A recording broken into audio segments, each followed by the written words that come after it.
নমস্কার বন্ধুরা, সুদীপ্তার কুকিং গার্ডেনে সবাইকে জানাই স্বাগত। ভাপা তো অনেক ধরনেরই খেয়েছেন, কিন্তু আজকে আমি বানাবো মাছের ডিমের ভাপা। তো এখানে প্রথমে আমি মাছের ডিম নিয়ে নিয়েছি 200 গ্রাম।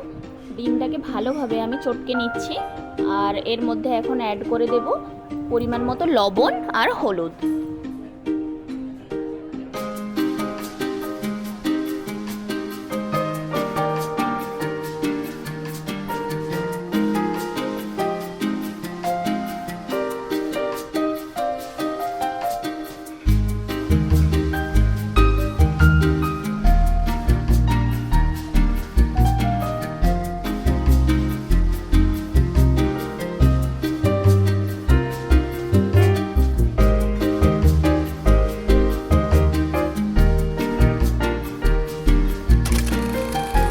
আর এদিকে মশলার মধ্যে লাগছে পোস্ত।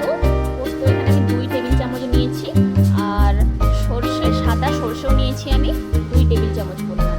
তো সমস্ত পোস্ত আর সরষেটাকে জল দিয়ে খুব স্মুথ একটা পেস্ট আমি বানিয়ে নেব। তারপর এখানে একটা টিফিন বক্স নিয়ে নিয়েছি, এর মধ্যে আমি মাছের ডিমটাকে ভাপাবো। প্রথমে আমি মাছের ডিমটা নিয়ে নিলাম টিফিন বক্সের মধ্যে। এর মধ্যে আমি একে একে অ্যাড করে দেব কুচনো পেঁয়াজ,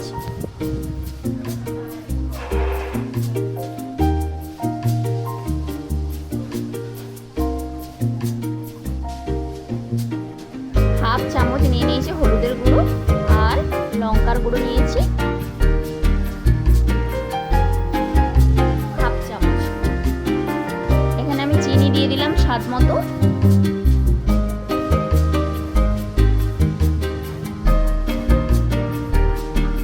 আর লবণ দিয়ে দিলাম স্বাদ মতো।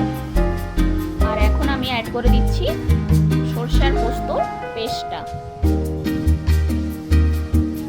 আর সরষের তেল দিয়ে দিচ্ছি 2 টেবিল চামচ পরিমাণ। আর এখানে অ্যাড করে দিচ্ছি কাঁচা লঙ্কা 5 পিস। লঙ্কাটা আমি চিড়ে রেখেছি। তারপর সমস্ত কিছু খুব ভালোভাবে মিশিয়ে নেব।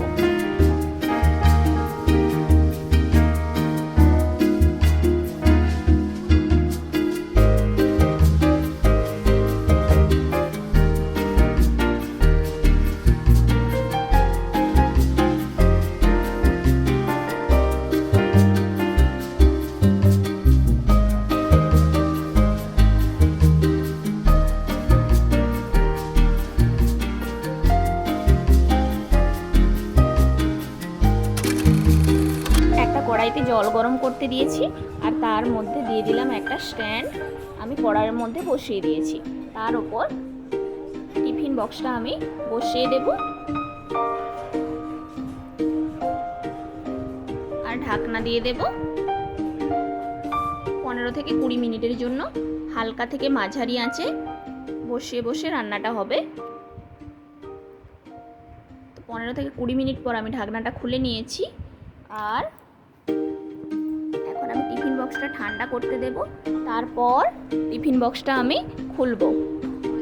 তো কিছুক্ষণ ঠান্ডা হয়ে যাওয়ার পর আমি টিফিন বক্সটা খুলেছি। তো মাছের ডিমের ভাপা একদম রেডি। দেখতে তো ভীষণ লোভনীয় হয়েছে, রান্নাটা খেতেও ভীষণ টেস্টি। তো বাড়িতে আর দেরি না করে অবশ্যই একবার বানিয়ে ফেলুন এই মাছের ডিমের ভাপা। অত্যন্ত সুস্বাদু একটি রেসিপি। আর কেমন লাগলো আজকের আমার এই রেসিপি অবশ্যই কমেন্ট বক্সে কমেন্ট করে জানাবেন। আর আমার চ্যানেলটি এখনও যারা সাবস্ক্রাইব করেননি, তারা চ্যানেলটি অবশ্যই সাবস্ক্রাইব করে নিন, আর পাশে থাকা বেল আইকনটি অবশ্যই প্রেস করে নেবেন। তাহলে আমার চ্যানেলের সমস্ত নোটিফিকেশন সবার আগে আপনাদের কাছে পৌঁছে যাবে।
রেসিপিটা এই পর্যন্তই। আবারও নতুন কিছু রেসিপি নিয়ে আমি হাজির হয়ে যাব। ততক্ষণ পর্যন্ত সবাই ভালো থাকবেন,